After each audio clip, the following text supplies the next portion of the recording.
10, 9, ignition sequence starts. 6, 5, 4, 3, 2, 1, 0. Liftoff. Liftoff. 32 minutes past the hour. Liftoff on Apollo 11. Roger Tower.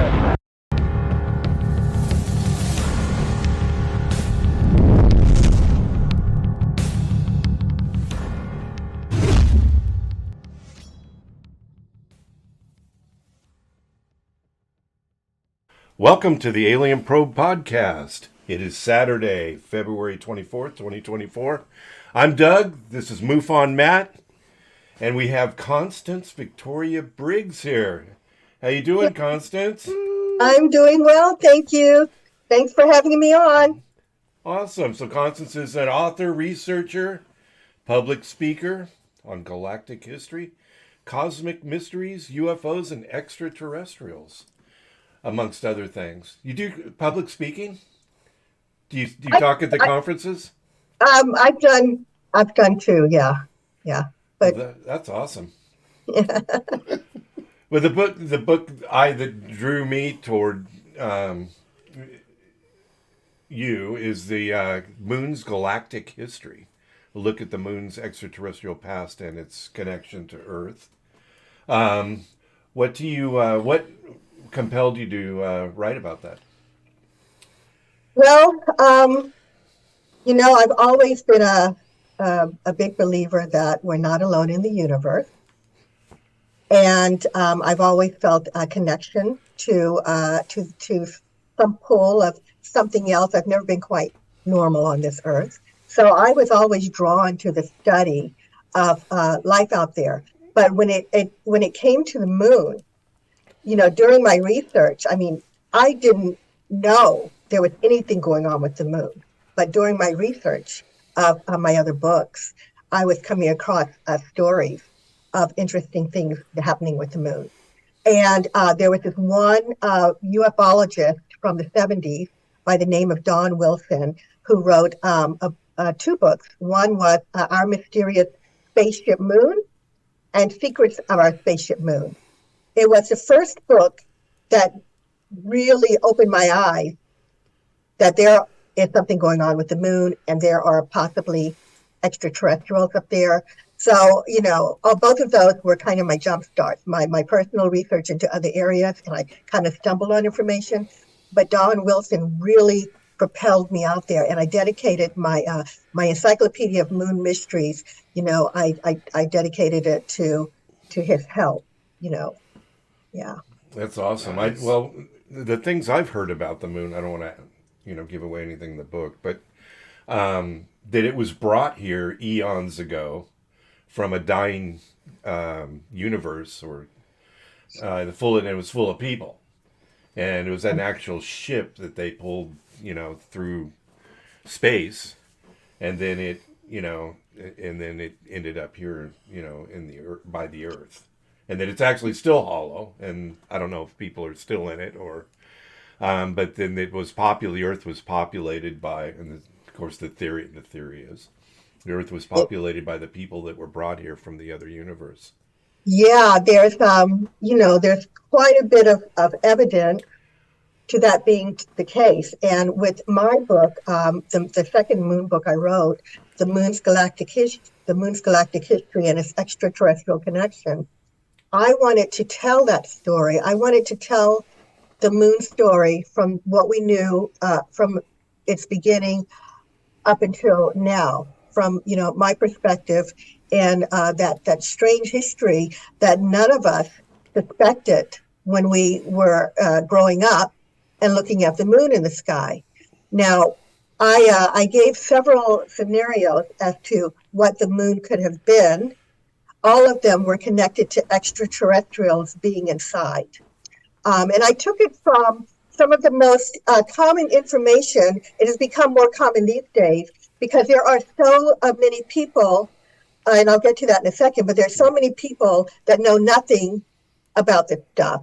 So you and I and Matt have our hands in this information all the time, right? Right. And perhaps your audience, members of your audience, but there are people out there. My next door neighbor would just look at me like I was crazy. Right. Yeah. And what we have going on with the possibility of disclosure coming soon and first contact and education of the masses that we're not alone, I thought I'd put some of that more common knowledge in now. I don't know how much you've discussed on the moon on your show, but I'd like to just get into a little of the history, and I know you have questions, so you let me know. Yeah. Okay, so what you were saying, just to look at that evidence, many of us know that there were philosophers and ancient writers who talked about the moon, there being a time when there is no moon in the sky. You've heard that, right? Yeah. Yes. So basically, it starts back, these writings go back and talk about the time before the worship of Jupiter, which was very old, that there was no moon in the sky, right? And then, for people who are thinking, oh, well, that's just crazy. Well, we have other evidence besides philosophers' writings to back it up. We have something called the Sun Gate of Bolivia. Do you know about that? Oh, no. Where, I haven't heard of that. okay, so the Sun Gate of Bolivia is an ancient artifact. It's really, a large doorway, a large stone doorway that sits on an area where they did astronomical studies. And they wrote, most of that is gone, of course, but the doorway, interestingly enough, still stands. And on the symbols and the writings of this doorway, it says that the moon came in. It talks about the time when the moon came in, and it caused, storms on the earth and chaos on the earth. And when it eventually settled, of course, the calendar changed. And so basically my point is it backs up what the philosophers were saying about the moon being brought in. Now, if you go to a native tribe out of South Africa, they have an ancient tale. And their tale talks about how the moon was brought in, and that it was basically an Apollo. They called it an egg. Translate that into planetoid, a hollowed out egg or a hollowed out planetoid, and it was sent across the universe, and it was parked in Earth's vicinity. So that's another story from ancient times. And during those times, it is pretty well known now that there were tribes in ancient times that were visited by extraterrestrial beings, and we have other writings to tell us that of ancient tribes that knew information before they ever should have about the universe and the earth and all of this. But what's really interesting, if you fast forward to the 1960s, and I know some people don't believe the astronauts went to the moon, but I do, and so I talk about them. And so there were two scientists out of Russia that looked at the information that our Apollo astronauts brought back with them. And they worked for the government, the Soviet government, and they put their reputations on the line and wrote a piece about what they thought. And they called it Spaceship Moon. They said basically, from looking at what the Apollo astronauts said and brought back, that is a ship. They call it ship. We can call it megastructure too. And they said that it was full of equipment, and they thought it was full of engineering equipment and supplies to last for generations for a people that were coming across the universe. That's what they said. And they called it a kind of Noah's Ark. So I think when you look at all of that information that I just talked about, we really have a mystery on our hands of, what it is, where it came from. And if you go to NASA's website, they have had five theories on where the moon came from. There's been 5 that have been placed out there. And I grew up thinking that the moon was captured, with the Earth's gravity. And now it's not a thing anymore, the capture theory.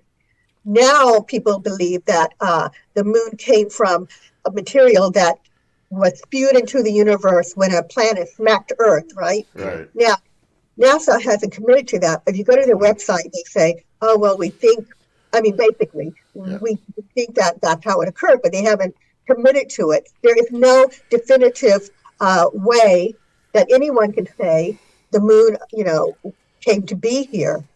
So that's my little moon start of my moon history. But I talk about other things too in the book about it being these days there could have been people in there, and as you said, Doug, they could have left the moon and come to Earth. That is the question. Right. Are there beings still in there living inside the moon? And some of them, when they were parked here, came to the Earth because they were, for example, escaping a exploding sun, or who knows? It could have been something else. I believe that we live in a galactic community. And I think that they have politics out there. I mean, it could have been something political, something religious. People trying to escape. Who knows? Yeah. Yeah. You find it unusual, I don't know if it's unusual, but when there's an eclipse, that the moon's exactly the size of the sun. Well, you know what the odds are of that happening like that? Right. I mean, did they put it in that exact spot for a purpose, which we don't really know right now? So, there's a theory on that, Doug. Let's hear it. Let's hear it. All right. So in my book, I have a chapter on signs and signals, and it is thought that the moon was placed this way because the odds of it, being able to behave like you just said it does, are just, not really possible. Right. And they think that it was placed that way so that when humanity matured, as we were studying where we came from, perhaps we would look up and say, that's just crazy. That couldn't be that way. Right. And they think that maybe it was a sign Right. put there for us to understand that we're not alone in the universe, that we started from somewhere else, that there's someone else out there, and hopefully would one day reach to the stars and ask these questions. Right. So it's basically a sign for us to know that there is other intelligent life out there. So this isn't where humanity began. This is there was already humanity on Earth, and then the moon people got here and joined up with the current population on Earth. Is that That's one theory. That's one theory. Yeah. Early on. Yeah, the one I heard was that they were the beginning of the possibly the ones that had mated with other Earthlings, or yeah. whichever, not Cro-Magnon, but one of the other variants, and then that's how modern man actually and woman got started. That's a theory. We all talk about the theories. We don't really know. Right.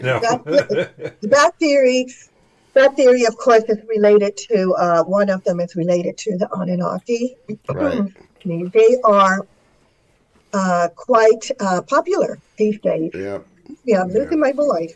And it is some thought, because some will say, no, the Anunnaki did that. The Anunnaki were from Nibiru, and the Anunnaki came from Nibiru and did that. However, there is a thought that the moon may have been placed here by the Anunnaki, Right. that the Anunnaki may actually own the moon, that there may be Anunnaki on the moon today, and maybe operating from there and watching Earth. So there is a theory that there is a connection with that group that you've probably heard of called the Anunnaki. Yeah, that is a theory, but we don't really know for sure. But there is, some text that when the first man, Adam, who was also known as Adapa in the Sumerian text, which is how we learned about the Anunnaki, it says that Adapa, was talking about the moon and kind of, there's a theory that, the first man and the primate connection of being established with DNA from the Anunnaki. First, it may have happened there and then here, but we don't know. That's just a theory, but it's an interesting one. Right. And one of the last, I don't know if it was this last moon landing, but there was another story that came out that said that I don't know which astronaut it was, but he was approached by a being and told, "Get out and don't come back." Did you ever hear that one? Yeah, I know of that story. I don't honestly know about anyone being approached by a being. I've just been told that they were, people have speculated that they were told to not come back. How that happened, I actually haven't found that information, even though I keep hearing the story, and I do believe it occurred because we haven't been back. Yep. So honestly, I can't tell you what astronaut it was and what they saw. I think that story may have come from John Lear. And I'm only familiar with some of his research, but that particular part of how that happened, I don't know. I just have heard that it has happened. But I will tell you this: there is a story surrounding the Apollo astronauts and the ones before. Yeah. The whole line of Apollo missions were contacted by extraterrestrials in one form or the other. Some of them very minimally, but all of them had UFOs following them or strange lights following them. On their way to the moon, they all encountered something. Even there's a story, for the one that didn't make it, Apollo 13, that they were helped by extraterrestrials get home. Now, that hasn't been proven, but the other ones have. There are records of all of the missions having had some kind of contact, but the big one came with Apollo 11. So Neil Armstrong's best friend came out, and he was interviewed. Well, I mean, he came out and talked. He was interviewed by Linda Moulton Howe, an amazing journalist who I just adore. And she got this scoop. She talked to him, and he said that Neil Armstrong told him that when they were in the command module, they were going to land, and they saw initially what looked like ships or lights around the crater where they were going to land. And they had to turn the command module so that it wouldn't hit, and also it wouldn't be filmed, however they were doing that. Now, once they landed on the moon, the story is, and this has been corroborated, this story. At first I thought, okay, well, it's a theory. They said it happened. But no, we've had people come out and talk about it, and I'll tell you about it. But anyway, they land on the moon, and they had to, or they couldn't turn around and go back so quickly. They landed. I mean, I would have wanted to turn the ship around and go back, right? I'm out of here. That's it.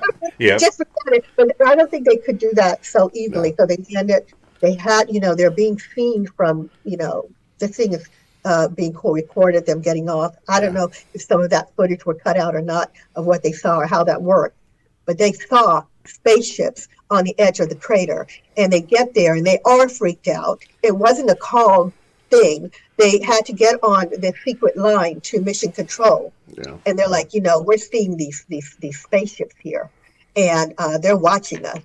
And they were cut out for 2 minutes. All right, so that the audience could hear it. They were on a secret line, and they were freaking out. Now, there was a man I'm going to forget his name. The name is escaping me, but he is known as the father of Mission Control, and he created Mission Control, and he worked very closely with the astronauts. And when he retired or was leaving, he did come out and talk about it. So if you can't believe the person who worked with the astronauts and who created Mission Control, who can you believe? I don't know why it's escaping. His name is escaping me this morning. I'll try to get that going while we're talking. Yeah. Shoot.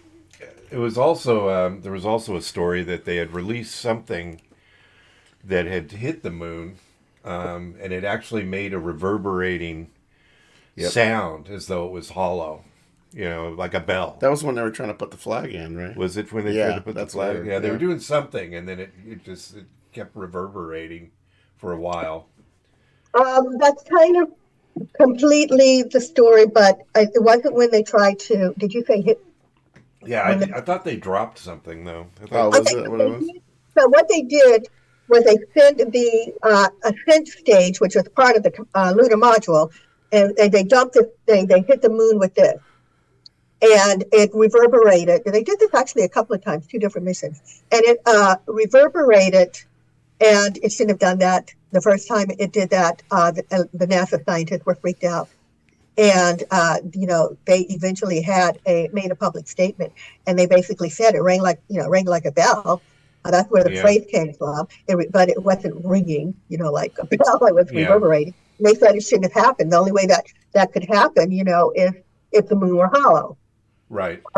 So that takes us back to the Soviets' analysis of it too, because they're saying this, is filled with, you know, engineering things and it's a Noah's Ark and it's been carrying, people and blah blah blah. Because and that story that it was, a hollowed out egg or a hollowed out planetoid, they kind of corroborated that story without meaning to. And one of the scientists said, I don't really want to comment on it, but, this shouldn't be happening. So yeah, it reverberated because it's hollow. And the thing is, NASA scientists have talked about us one day going to the moon and living there, not only on the surface, but they talked about being inside, because the moon, they believe, is full of caverns and openings, and that would protect us if we ever put a colony on the moon. That's one of the places they're considering. Of course, they're considering places on the surface, like, an area that has more light from the daytime, and than the nighttime and all of this. I'm not a scientist, but that is one of the things they're considering, and they sort of corroborated that when they said it, that the moon has these cavities inside of it. And that, we believe, is where there may be extraterrestrials residing in, if they're still indeed, well, I believe they're there. Some of them may have come here, but they may not, but all of them, some of them may still be there. Or, there's been a theory that maybe they left somehow, and maybe it's, a whole other species of beings. Who knows? But I kind of doubt that. I kind of feel like there are beings on the moon, and the moon may be, as someone said, a foreign country with its own government, its own culture, of beings up there, because they've just found too much. There's been too much going on with, they found structures on top of the moon that some of them today look new. We're getting astronomers studying the moon where they're saying, there's buildings up there. There's lights up there. It looks like there are parking lots up there with lights just sitting around craters, and then they've found partial structures that looks like, there was a war up there at one time, and that's a whole other thing. Right. And then the astronauts said they saw domes of light there. Looks like an energy source coming from within the moon. So they could be using the top and the bottom. Christopher Kraft, is that the father of mission control? My God, I knew. Way to go. I didn't know, just a brain freeze. Did you Google that? I did. Yeah, I did not pull that from my empty head. I'm like, oh, you knew that? And I wanted to go through my book and say, what was his name? I know his name. You look up the father of NASA. I can. Is that it? I can. Yeah, so he came out and he said that. He said they saw someone. Right. He corroborated that story, so it's no longer fiction. That's massive news for the father of mission control to come out and say something like that. Right, and right. And did you see I'm sure you've noticed the demeanor where they were interviewing the astronauts when they came back. Oh, yeah. I think the last mission. And the demeanor of the astronauts during the interview, they just looked unhappy. Yeah. Like, they were. They weren't excited and exuberant. Right. As though Somber maybe almost. they've seen more than they wanted to see. Yeah. when they were up there. I've seen that interview, and it's striking the way they acted. I heard there was music too, didn't they? Were either approach or leave? Oh yeah, as they were flying. Yeah, they were there. Music. Oh yeah. So a couple of quick things. So with the NASA astronauts, it is rumored that they were threatened to reveal this. And I mean threatened in a big way. I don't know if that's the case. I have a really hard time imagining. Maybe I'm just naive of them threatening to harm them or families or whatever. But they were, mum is the word apparently. And and when I talked about that interview before with Neil Armstrong's best friend, he said, Neil Armstrong told him that he was, just in this dark place. Yeah. So yeah, I mean, if you have been threatened and you knew something, to this magnitude, wouldn't it be depressing or hard to face with a smile, depressed, so yeah. What was the other thing you just mentioned? Oh, the music. So this is interesting. The music wasn't, it kind of went, woo. Right. Woo, it was more like noise. Yeah, it was radio static and all of this. That occurred, and you can hear them. They have the tape of this because everything was recorded when the astronauts went up, and they were saying, should we tell? And then they were like, well, one of them said, who's going to believe it? And they were like, oh, did you hear that? Did you hear that? It's going like this, and so this happened when that mission went around to the dark side of the moon, or the far side of the moon, for the first time. They were out of radio contact from mission control for 1 hour. All right. And that's where they heard it. And so when they got back, they did report it. That was put away. They found that recording in a drawer somewhere, or a box. I think I heard drawer, but it could have been a box. They weren't very organized back then. Now, no. So they didn't have what we have today. They didn't have, flash drives and all that. They put things in boxes. But anyway, it was gone for 40 years, and that's why we just found out about this a few years ago. Someone brought it out, and they said somebody, one of the astronauts called it music, but it wasn't really music. Right. Now, the theory on that is, at least my theory, if maybe it wasn't just accidental that they heard something, maybe there were beings trying to reach them. Right. Who knows? It could have been some sort of signal, because that wasn't the first time they heard things. NASA astronauts, that they heard things the first time they were in that situation. But there was a mission from the Gemini mission, or Mercury mission. I get them a little confused. It's a lot of information. It is. But I believe it was astronaut Gordon who had recorded what sounded like a foreign language out there. And they did bring that recording back, and I could have the wrong astronaut, but it's in my book. They did bring that recording back, and they tried to translate it, and nobody on Earth could translate what they were hearing and what was said. So that could have been another sign or a signal from beings on the moon trying to reach us. And there are also maybe more than one species of being up there. Right. All right. There could be some that originated and some that kind of came in later. There could be groups working together. There was one occasion where there were lights blinking on the moon that were similar to Morse code. And, it was speculated that there may be someone that was trying to either let us know they were there or asking for help. There's all kinds of stuff going on up there, I'm telling you. Well, there was they talked about Apollo 20, I think. Right. Where it's an undocumented mission that we sent up there, and they had discovered another craft with dead astronauts from like Russia. Was it a cosmonaut? The cosmonauts, yeah, or yeah, and an actual like a hybrid being of some kind up there. That was you're familiar with that story? It's one of my favorite stories. And, I have to call it fiction because we have no real proof. It's been known as fiction, but, when I say fiction, it's called the Apollo 20 hoax. But I actually don't think it is, Right. But I don't have anyone, I don't have any of some of the research that I have on the Apollo astronaut that really leads somewhere. Right.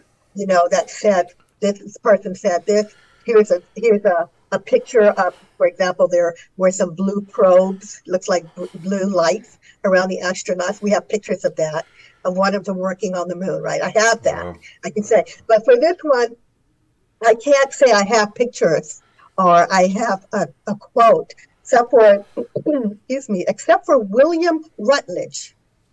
If you believe that William Rutledge exists, then we have proof that this so-called hoax occurred. Now, so what happened is the Apollo 15 mission took a picture of a spacecraft miles and miles and miles long. I mean, this thing was just enormous.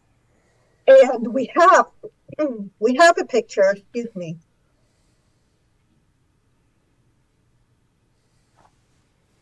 Sorry. No, you're right. It's all right. We have a picture of that from that Apollo mission. And the story behind that is that the government was very interested, or I don't know if it was the government or NASA officials, but they were very interested, which people would say is more than the same. But they were very interested in this ship. And the story is that they sent a secret mission to the moon to investigate it. They thought it might be an ancient crashed ancient spaceship, extraterrestrial, of course.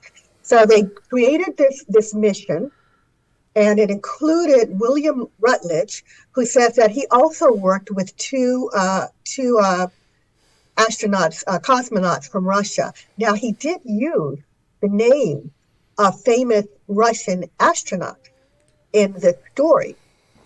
And they go up and, they land on, they find what looks like the remains of a city, and they find very easily this enormous ship. And they do enter it. And, they get in there. Sounds like something right out of a movie. They get in there, and it's dark and everything, and there's nothing, as far as from the story I've read, that they didn't see much of any light there, but they do find the area where the ship was run from, the command center, I guess. And there were two beings there.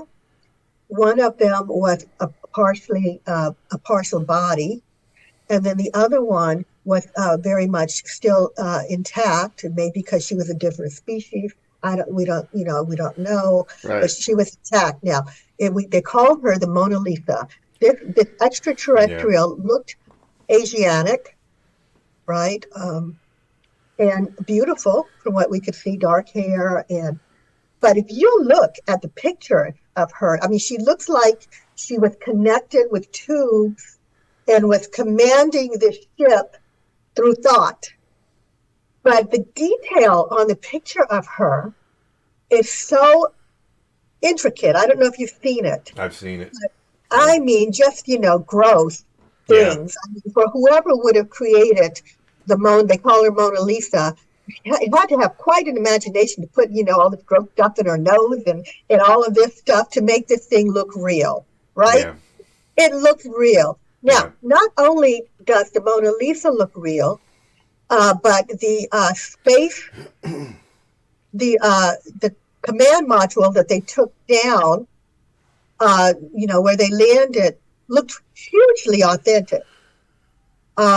I don't know if you call that a command module or a little shuttle, but when you go inside, they filmed inside of it. It looks like, it was just made right out of the 60s or 70s. Very authentic. Whoever made the film had to know something about NASA's work, the shuttles, the spacecraft. They even had an insignia for them. Yeah. I mean, it was detailed. This is a film? This is a Sorry? film Yeah. somewhere? Yeah, it had Yeah, the Apollo 20 insignia. Oh, really? Yeah. yeah. I've never So heard of that. That's cool. William Rutledge, just Google Apollo 20 Okay. and Google Mona Lisa. So William Rutledge is the person, he said he was living in, I believe it was Africa. And he finally decided to upload this stuff. And he said it was real. And he put it on the internet. And that's where this story came from. But because there's no real evidence from NASA or others, they're saying it was they call it a hoax. Yeah. And that's fiction. And then there's a man who came forward from France who said, no, it was me. I created all of it. I'm the artist behind it. But if you look at his rendition now of the Mona Lisa compared to what they saw, it doesn't It match doesn't up. look right. Wow. Yeah, CIA is obviously involved. With everything, right? Like everything. Didn't Gordon Cooper say that they'd saw some kind of glass triangles? Was that? I'm pretty sure he said something about that when he. I didn't hear that one. Yeah. So I can't remember. There's so many astronauts with so many stories, and I do apologize for Right, that. But right. there was an astronaut who said that he saw triangles Yeah. that were hovering. Yes. Were they hovering? Yes. That's the hovering story. Yep. No, don't know what those were. Don't know Right. what those were. Right. But they could have been a probe or lights or I don't even remember. I don't even know how large they were, Matt. To be Right. honest. With the story. And the other thing is the moon doesn't spin. It's Right. always the dark side is always facing away from us. Yep. And then are we Yeah. surmising that a lot of this is going on the dark side where we can't see it? Yes, a lot of it is going on, but there's plenty going on in the front too. Yeah. I mean, the I saw it. astronaut, the astronomers today, with our modern equipment, our modern cameras are seeing things up there all the time. There was a photograph I saw of a fleet of what looked like a fleet of ships leaving the moon. There's been photographs, and everybody, by the way, is not creating CGI, and these were made before the whole AI rage. Right. Yeah. Right. Everybody doesn't know how to create fake films and put them out there. I know Right. there are some people who can. Every single one of them, they say, "Oh, somebody created it." No, Yeah. Yeah. and and there's some that look like ships are leaving large caverns from the moon. So they're getting stuff from what the areas of the moon that we can see all the time. Yeah. So But on the backside, there's allegedly. Well, I saw a picture. I don't know if it's real or not. Of a tower. It's just a huge tower. Is that the Chinese rover or something? Yeah, I think it got a picture of it. Yeah. So there have been a number of pictures of towers discovered on the moon, and some of these things came out in the 60s, even before the Apollo astronauts went up. Right. From the lunar probes that NASA sent up, they came back with some pictures, and there were some very fascinating researchers from that time that brought this information out, and that includes Richard Hoagland and Mike Barra, Richard Hoagland.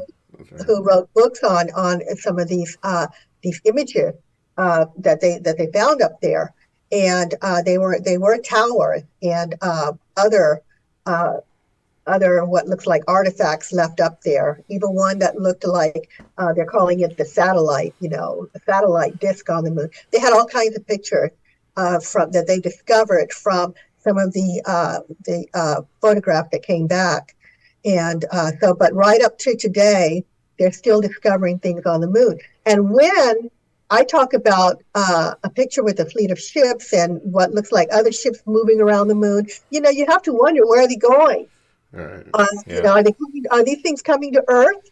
Are they still coming to Earth? Are these some of the UFOs that have been coming to Earth for so long?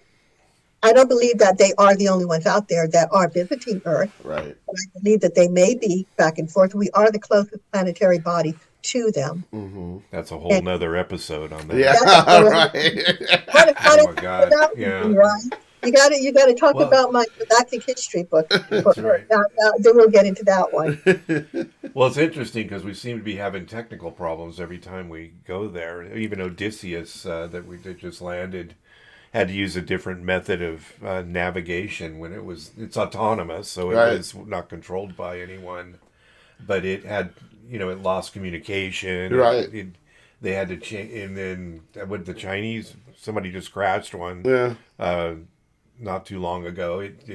It's amazing with the technology we have right now that we can't easily, Well, we have more successful missions on Mars than we do the moon, and the moon's so much closer. So Yeah. why? Yeah, why? You're Why right. Yeah. You're right. It's something When- interfering. Yeah. That doesn't really want us to Maybe the make it easy. don't come back was Right? real. What's real? Mhm. So here's a interestingly enough, if some theories, if someone is on the moon, they may not want us there. They may want to have nothing to do with us. We think that the moon is ours. It's not our moon. It's their moon. Right. Right. You know? And they may be interfering with equipment. And when people think of us visiting the moon, they think, "Wow, we've been there, done that." No, guys, No. we've only Scratch the surface. That's right. right. It's less, If even. less than 1% Yeah. of the moon surface. Yeah. That's less than 1% have we seen. Yeah. And one podcast host said, if there's someone up there and we go, all they have to do is turn off the lights. Yeah. Right. We only go to one area at a time. Right. So I have to tell you one of my favorite lunar stories. So the last Apollo mission that went up, I had the little lunar buggy, that little lunar Right. car. Yeah. They the were car. driving The that rover. thing around then, right? And so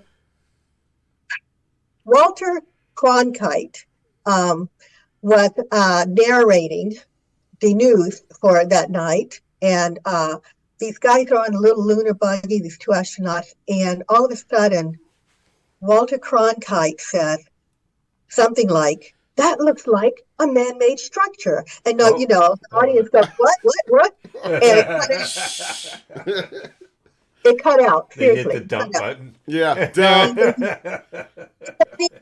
they were off. Yeah. Okay, and so what happened in the story is that the two astronauts came across a huge structure, and it looked like it was part of what the moon's surface is made of. It looked like, so if you were looking at the moon, you couldn't see this thing so easily. It was a huge structure shaped like a shoebox. All right? Right. And when they came back online 20 minutes later, Walter Cronkite was kind of laughing and said, "Oh, they said that the camera on the lunar buggy, or whatever it was called, Yeah. lunar rover, I call it lunar buggy, Yeah. accidentally took a picture of itself." Way to go. Yeah, perfect. Because they do that. Yeah, exactly. A journalist did a whole documentary on this thing, and it's up on YouTube, and it is fascinating to watch. Yeah, that's a horrible backpedal, by the way, Walter. Not a good. That's all they could come up with in Yeah, 20 minutes. instantly, right. And there have been people who commented on that and said, my mother told me that when she was little, she was watching, one of the spacecraft going up, and she remembers seeing a structure on the moon on the camera. Yeah. Isn't that something? Right. Amazing. Right. Yeah, lies to children. That's always good.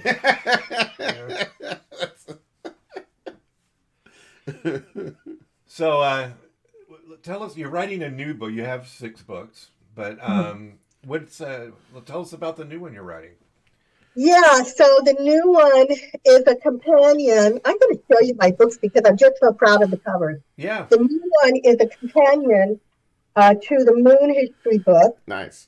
So before I make my little commentary here, Yeah. oh, wait. Here is the Moons Galactic History. Right. Man, this thing is full of information. We can't even scratch the surface Right. of what's in here.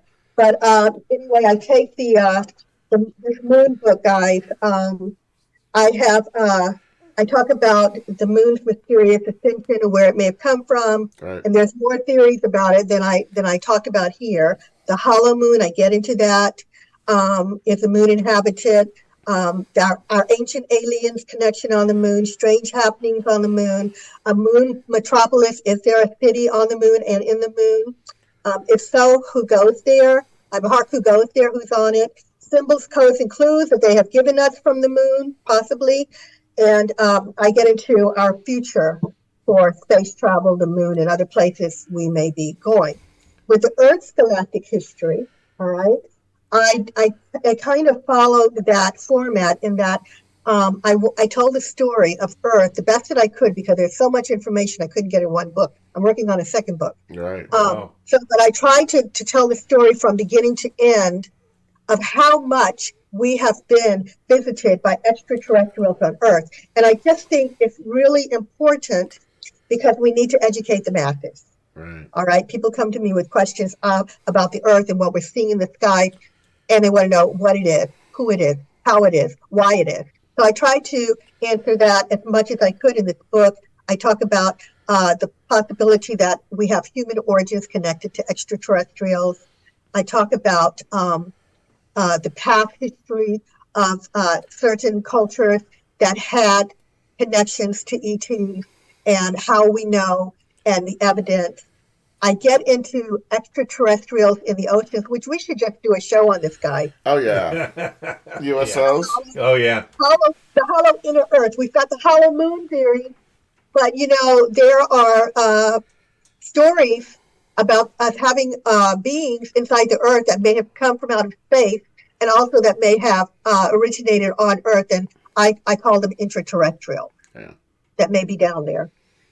Sign signals and clues again for Earth. That we have had, and I'll get into that in another show, but we've had signals from outer space. Believe it or not, it is a thing. I have found information on the CIA website of signals. It's declassified. It's out there. Skies above, what the UFOs are, how they're running, who's driving them, possibly. I have in this book. The cosmic freeway, I call it, how they're traveling back and forth. I have experiences in both books of the astronauts and what they experienced out there. But in this Galactic Earth book, I also have what cosmonauts and also others from other countries have come across by way of ETs in space. And it is very interesting. Nice. I talk about whether or not there is a battle for Earth, guys. Are we being fought over by extraterrestrials out there? And I talk about what is, I call them galactic hierarchies, the alliances and organizations in space that may be running things. What is the Galactic Federation? Yeah, I have some information on them, and I am seeking more. So Okay. I believe that there are one of the main organizations or federations rather out there. They're not the only one because the galaxy, according to information, is broken down into quadrants. I don't yet know what quadrant. I guess it would be ours since we hear about them. Or I don't know if they're over all of them or just this one or involved with all of them. Excuse me, but they are supposedly a federation that is made up of beings from different worlds. They are doing apparently their own scientific missions for learning and gaining knowledge, and at the same time, they seem to be looking out for other planets. That's what I know about them. But they must have their hand in our disclosure, because I believe that it's not just the government. People say, "Oh, the government is hiding this, and yes, they are. They're hiding things, and we've got a whole group of amazing people out there working on it. All right, they've got people out there working on having government hearings and testifying and pushing for the disclosure. So, but I also believe that the Federation has a hand in this because, there are rumors that, and I don't know how much of this is true. I've heard gray aliens and I've heard Federation people that met with some of the governments and talked to them. So, according to an author who was an Israeli general, a couple of years ago, he wrote a book, and they did talk about this on TV for a minute because I tell this story on every show. I was in my kitchen cooking, and the news was going in the background, and somebody said Galactic Federation. And I kind of spun around and I was shocked, and I was like, to my family, who doesn't know anything about this, and they don't really listen to me much about it because they're doing their own thing, and my kids and their own thing in life, in one ear and out the other. But I did say, they just outed the Galactic Federation. Oh my God.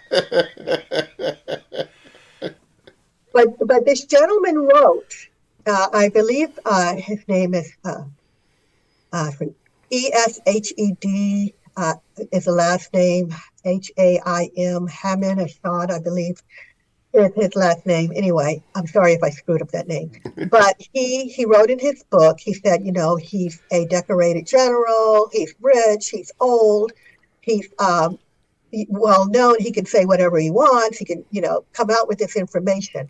He said there are people on the moon. There are not people, I should say, there are extraterrestrials and humans on the moon working together. Right. He wasn't saying that there's a civilization, so I'm sorry I said people, but he said that we're working together with the Galactic Federation. And the Galactic Federation said not to tell humanity because humanity isn't ready. Yeah. So I think they have a hand in it when we will be ready and when the masses will be told, everyone will be told. And now we may get some more information from the government about things like crashes. Who knows, sooner than later. They may have a hand in that. They may okay it. That seems to be coming out now. It's coming out a lot more to the masses at this point. To the masses, to us, right, Matt? Yeah. But when you look at the world, if so many places and people that this information hasn't touched. Yeah. And I think that they are, Matt, I think that they are trying to educate us. And there are rumors that, believe it or not, they're using science fiction to try to educate us, which, I've heard that. Yeah. So it's if I come on again, I'll have to go into my whole Gene Roddenberry story. Part 2. Yeah. Part 2. Constance, what does your family think about all this? We have to ask that because we're married to people that don't want anything to do with this subject. Right. So I'm married. I have 2 grown kids.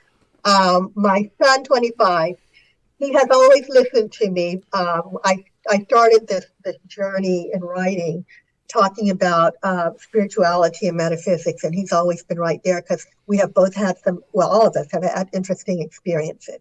So Keon is his name. He's always listened and been open, and he's open to the ET stuff. It's just that his life has gotten so busy now. I don't think he's listening to any of my shows or reading my books. Right. Oh no. Yeah, my kids don't. I have 3 grown boys, and they don't. One. 2 of them have been on the show, and they put up with me. It's about the best. The other one doesn't. It's like, I don't know you if you're going to be doing this. No, I get it. My daughter Shireen, who's 22, her eyes kind of open wide, and her ears kind of perk up when I say certain things, but she never really questions anything. Right. But she doesn't put me down. She says, "Oh, I'm so proud of you, Mom. You're writing books. I'm so proud of you, Mom." But she doesn't read them, right? She doesn't read them. Now, my husband, who comes from a pretty conservative family, we haven't known how to really broach the subject with his family. He's open-minded, and he's an engineer, and he's a skeptic, but he is a skeptic that has been converted. But we still don't have huge conversations. We have some conversations, Yeah. but he believes it. But he still hasn't read my books, but he believes it. We have some conversations. He doesn't think I'm crazy. He's just busy. So he's not as involved. We just read a book together. I read at night. Yeah. Nice. Isaac Asimov, Asthma. Oh yeah. The Gods Among Us. We read that together, and that was just, we blew him away. It's like, oh, let's get some more Isaac Asimov books. Yeah. But honestly, no, he's open-minded. He's open to it. But we didn't his family doesn't quite get it. They're from Iran. My husband is Persian. Right. And they're immigrants that came here, and I don't think they talk about this much in Iran. No. So Yeah. when the hearings came out from Congress, my husband took that as an opportunity to try to explain to them what they're fighting about, Right. and say that it's real. How did It's that, real. how did that go? Out there, the government is talking about it, and so then they kind of went, "Oh, okay, yeah, we get it." But they still haven't asked me one question. No. I think the problem with the masses is because everybody's so busy, unless it literally affects their life, they're like, that's cool. Okay, I got to go to work. Yeah. So I think unless it literally affects people's lives, they're just going to either be okay with it or, question it or be skeptic. So I think once, and I'm sure at some point it is going to affect people's lives. And that's My wife says if I can't put my hand on it, it doesn't exist. Mine says if it doesn't land on the lawn and say, come on and jump in a ship, she doesn't care. So, Yeah. right. So I think I need to affect people. Yeah, I talk to people all the time about it. I mean, I have, I'll have a shirt with the podcast name on it, so people will ask me. And I'll ask them if they believe, and, I usually get a lot of stories that say, and the same thing my dad had told me. He says there's so many stars out there and planets. There has to be something. There has to be something else. Scientifically. But that's as much as they really want to. Right. That's as deep as they want to go into the subject. Right. Really. Unfortunately. Yeah. And most people, they don't find me crazy I necessarily. followed it since I was 10 years old and I had my first sighting. So I've been hooked in for 30 plus, almost 40 some years. Well, until someone has an experience, then they may get it. But there's a lot of people having experiences and that are in shock. Right. Like every day. Yeah. Yeah, that's so true. How far into the new book are you? Are you almost finished? Or are you? No. No. I kind of I'm just getting going on that one. Yeah. Yeah. Do you have a name yet? Or are you It's going to wait? no, I'm gonna keep that top secret for a little bit longer. You're For a not, little bit longer. I ask a lot of questions. yeah, you're not read into that, so don't ask. Don't ask, don't tell. Don't want to jinx it. I don't know. Maybe not, but maybe if we talk again by next time. Cool. Yeah. So, what's the name? Did you give us the names of all your other books, or? Well, I started out writing encyclopedias. I love writing them, but apparently people prefer the narrative. So Yeah. I wrote. You have one called Encyclopedia of Angels. I right? do the Encyclopedia of Angels, the Encyclopedia of God, Yes. The Encyclopedia of the Unseen World, the Encyclopedia of Moon Mysteries, and then the two narratives, which will all be narratives from now on, probably Earth's Galactic History and the Moon's Galactic History. You can get those on Amazon, right? Or is Amazon, yeah, you can get them on Amazon or Google anywhere. I mean, they pop up all over the place. Yeah. Have a really good distributor. How are sales doing? Are they doing okay, or? I don't know how they're doing for the Galactic History book because it just came out in December. The Galactic Moon book is doing okay. Good. Yeah, Moon Mysteries is done pretty good too. Good. People liked that Moon Mysteries Encyclopedia, Yeah. but people were asking they wanted to hear my voice and my opinion, so I had to write the narrative right here. Yeah. So. Right. Great. Well, we're going to go ahead and wrap it up. Unless there's anything else you'd like to chat about. I'll tell you where you can find me on Facebook. You can look under Constance Victoria Briggs. I have a page. I have a group, Galactic News and Information. Constance Victoria Briggs, New Galactic News and Information. And I'm just getting on TikTok and Instagram under, you just look under Constance Victoria Briggs. So that's it. Perfect. Awesome. All right. Well, thanks for listening to the latest episode of the Alien Probe Podcast. We welcome questions, comments, or requests to alienprobepodcast@gmail.com. Visit us on Facebook. Check out Twitter and Instagram at Alien Probe. And then our website, alienprobe.net. Twitter, obviously Twitter and Instagram, Alien Probe Pod. And YouTube and Rumble. Check us out on Rumble. Like and subscribe. Constance, it's been a pleasure. Yes, and thank we you. appreciate you coming on. Thank you. Thanks for having me. We'll wrap it up.